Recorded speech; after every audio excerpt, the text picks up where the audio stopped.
Look at this. There's a guy out here right now, and he's jogging in the pouring rain. You got this, dude. Hilarious. I think the most frustrating thing about building habits and about self-development in general is this idea that inspiration doesn't always correlate to change. So it doesn't matter how motivated or inspired that you are. It doesn't mean that you're actually going to do something about it. It doesn't mean that you're actually going to change your life.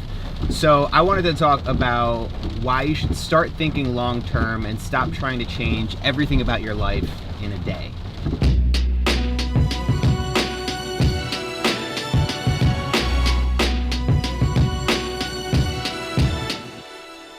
I enter most things in life with just a pinch of skepticism. That's especially true of self-help. I remember the first time I listened to my bootleg copy of Tony Robbins' Awake the Giant Within. I really respect you as the kind of person who really wants to change the quality of your life, and you're committed to do something about it. So stupid.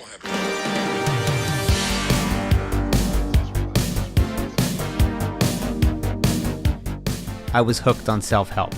It's not all good, most of it is corny, but I almost always finish the books feeling inspired and ready to change everything about my life. The problem is I try to take on too much at once. I'd try to build 6 habits at the exact same time, and that approach would always fail. Then I started to view habit change as a series of experiments. I'd commit to going to the gym for 30 days straight, or I'd read a book every week for a year. Some were more extreme than others. They didn't always stick, but my success ratio skyrocketed, and they always pushed me to learn something new about myself.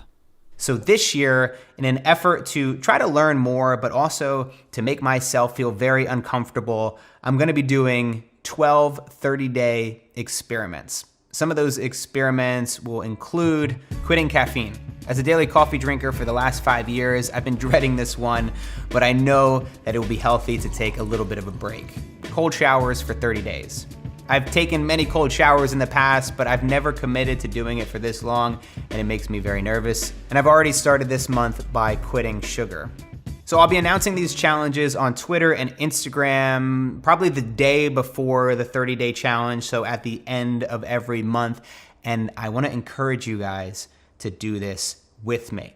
Now, you don't have to do every single one. I understand that our lives are very busy, and to take on some of these would be asking a lot. But if there's ones that appeal to you, if there's ones that excite you, or if there's ones that you find scare the shit out of you, like the cold showers, then I encourage you to do them along with me, because I think together we can learn a lot. All right, so I completely understand that you might not want to develop the same exact habits that I'm building. You look at the cold showers and you're scared. You're a little bitch.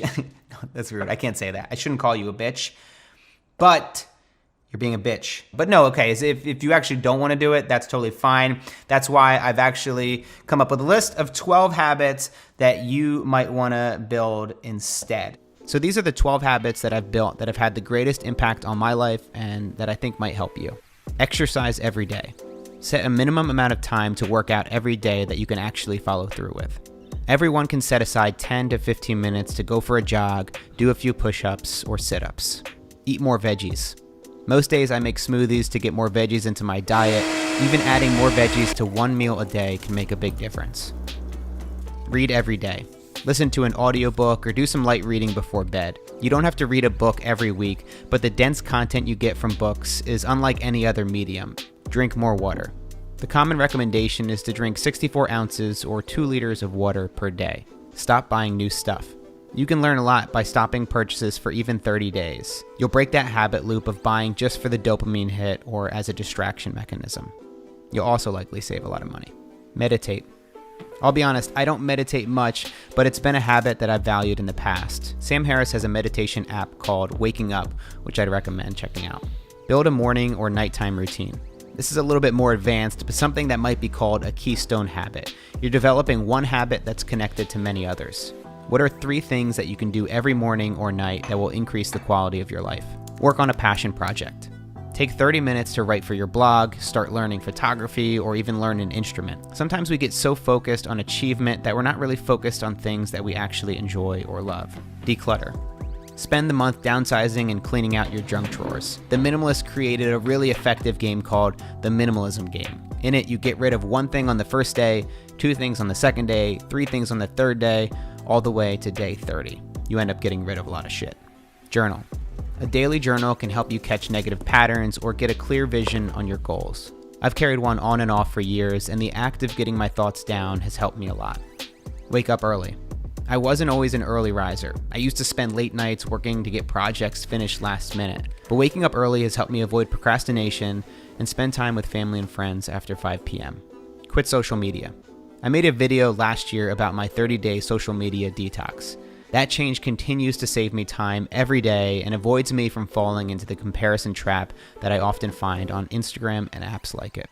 So you can scale up the difficulty on these habits. You can scale them down. If you want to do 5 minutes or 60 minutes for your exercise every day, have at it and come up with one that fits best with your life. I usually recommend to start small, keep it nice and easy. 5 minutes is great because most of the time we don't do 5 minutes. If we say, hey, I'm gonna sit down and work for 5 minutes, set a timer, you're usually gonna work for way longer. So don't be overly ambitious that you completely destroy the entire process. But this is something that I'm really excited about. I'm really excited to explore and create these videos and share with you the lessons that I've learned. So obviously stay subscribed to this channel to see those videos as they come out. And of course, I want to see you guys in the comments, and I want to see the things that you are learning from some of these experiments and challenges yourself, even if it's something that you've done in the past. Thank you guys so much for watching. And of course, if you want to support this ad-free channel, there's something you can do to help.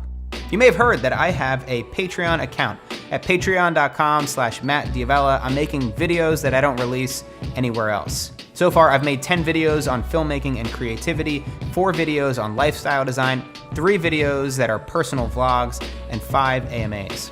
The main tier, which is $12, gets you access to all of this content, and it also helps to ensure that I can keep this channel ad-free and keep doing what I'm doing here. So your support means so much to me.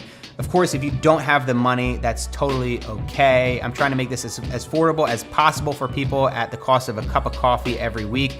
But if you can't afford that, or if right now you're on a budget and you're trying to save up money or pay off your debt, I totally understand. I do not want you to feel pressured.